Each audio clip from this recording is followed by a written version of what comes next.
action.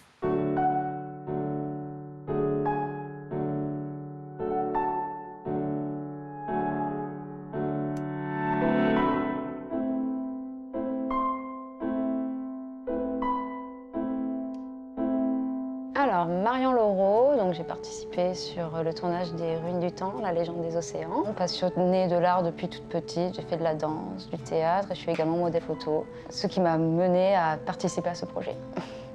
Alors, je suis Mathieu Diamant-Berger. Mon rôle dans la légende des océans, c'était assistant réalisateur. Donc j'étais chargé de gérer les équipes, le tournage, le planning, les transports.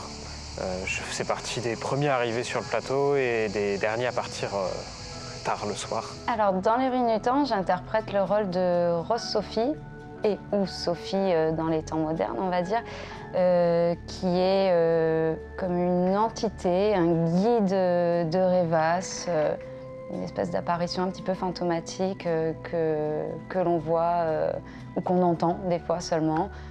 Rêvas. J'ai quand même fait auparavant de la figuration dans des clips musicaux d'artistes locaux d'ailleurs. Et sinon, j'ai aussi fait pas mal de théâtre où j'avais un des rôles aussi un peu conséquents dans la pièce pendant des années dans une troupe basée à l'époque sur Brignoles dans le Var. Donc j'ai pas mal joué, surtout du théâtre. Pour l'acting face caméra, ça c'est pas nouveau, mais c'est pas ce que j'ai le plus fait non plus pour le moment. C'est quelque chose que j'aimerais développer.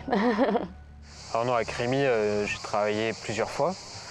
Mais celui-là, c'était le premier projet un peu, qui atteignait un certain niveau, qui était vraiment très sympa. Après, j'ai fait d'autres films, souvent c'était en tant que chef opérateur ou cadreur, preneur de son ou régie, suivant ce qui était nécessaire de faire. En dehors du fait que c'était parce que je connaissais Rémi, c'est aussi que c'était quelque chose d'intéressant vraiment à travailler en fait. C'est un projet qui m'a plu en soi. J'ai lu le synopsis, j'en ai entendu parler dans un premier temps. Très science-fiction, je me suis dit waouh, ouais, il y a quelque chose à faire quoi. Et puis voilà, et puis j'ai fait connaissance de l'équipe et c'est vrai que c'est un truc que j'ai eu envie de faire parce que voilà, je sortais un petit peu de ma zone de confort aussi, d'avoir vraiment ce jeu d'acting là et sur quelque chose de plus poussé que les précédents travaux que dans lesquels j'avais pu jouer en fait. Alors, j'ai été présent sur quasiment tous les plateaux, il me semble, et ça a duré 2 semaines quand même. C'était intéressant pour moi parce que voilà, c'était quelque chose d'inédit et que j'avais très envie de faire et que j'ai envie de recommencer du coup. Moi, personnellement, au début, c'est pas que ça a été compliqué parce que j'étais très motivée par le projet, mais c'est vrai que le fait de faire ce personnage-là de Rose Sophie, qui est fantomatique, a eu tout un travail de voix off en fait, car je ne parle pas directement, je ne m'adresse pas directement à Rêvas dans le film même. C'était un gros travail de présence uniquement, sans faire appel à la parole. Et c'est là que vraiment je me dis, j'ai dû faire appel en fait à ce que je fais comme quand je suis modèle photo devant un photographe en fait. C'est dégager de la présence mais sans un mot. Mais le fait d'être filmé comme si on était un petit peu en direct et tout, c'est vrai que ça m'a demandé pas mal de travail en tout cas. Mais au final, ça s'est bien passé. L'envers du décor, c'est ouf en fait quand on y repense, le travail qu'il y a derrière pour le rendu. En fait, je suis super content parce que c'est vrai que quand on fait le film, on voit pas forcément ce que ça va donner. Et l'image est vraiment très propre, très belle. Les effets spéciaux sont super cool. C'est vrai que voir tous ces éléments assemblés qu'on a construits ou auxquels on a participé petit à petit, c'est très satisfaisant, très gratifiant et je suis vraiment super contente du résultat. Le rendu en lui-même, trop satisfaite. C'est voir parce que quand on lit un script, qu'on tourne les scènes en plus, pas forcément dans l'ordre chronologique, c'est vrai que même si on a beau connaître l'histoire et le synopsis, on se dit, à ce moment on se retrouve presque un peu perdu, on se dit, on en est où là?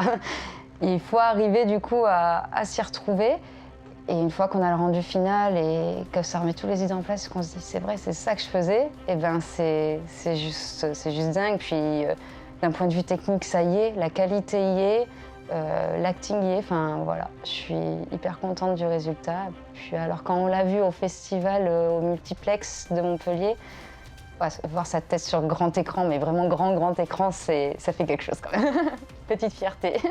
Il y a quand même une scène qui m'a marqué, c'est celle médiévale, parce qu'on a rencontré en fait l'acteur qui joue dedans, qui s'appelle Vianney, qui est passionné de Gênes. En gros, Il passe des week-ends ou des semaines parfois à vivre comme à l'époque du Moyen-Âge et puis à se battre avec d'autres personnes qui le font aussi. Il était passionné d'armes et d'armures et de tout ce qui a trait aux chevaliers et c'était vraiment super intéressant de le rencontrer. Il nous a beaucoup aidé il a fait des suggestions qui nous ont beaucoup aidé pour cette scène. C'est grâce au public et aux échanges, au partage qu'il y a que ça se fait.